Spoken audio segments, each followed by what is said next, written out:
Қай заманда болмасын, бейбітшілікпен өркендеудің бастауы бірлік.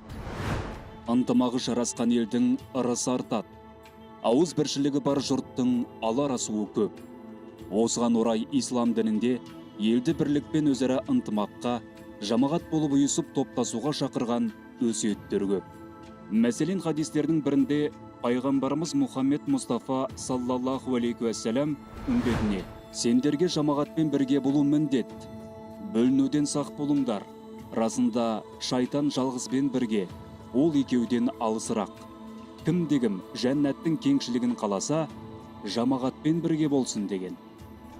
Қазақ жұртының әубастан бағдар қылып алған бағыты ислам, жолы ханафи мәзхабы. Біздің жамағатымыз осы жолдың аясында қалыптасқан. Ұлт ретінде ынтымақта болудың жолы да осы бір жамағат болып ұйысудан, бөлінбеуден басталса керек. Отаны бірдің жаны бір. Пайғамбарымыз саллаллаху алейхи уассалам мұсылмандардың бір дене тәрізді екенін, оның бір жер ауырса, басқа мүшелерінің де мазасы кететіні жайында айтқаны белгілі. Мұндай өсиеттердің мәнін терең түсінген халқымыз бірлік пен ынтымақты әрдайым қастер тұтқан. Татулықтың терең мәнін түсінген, кемел келешектің кірпіші осылай қаланса керек.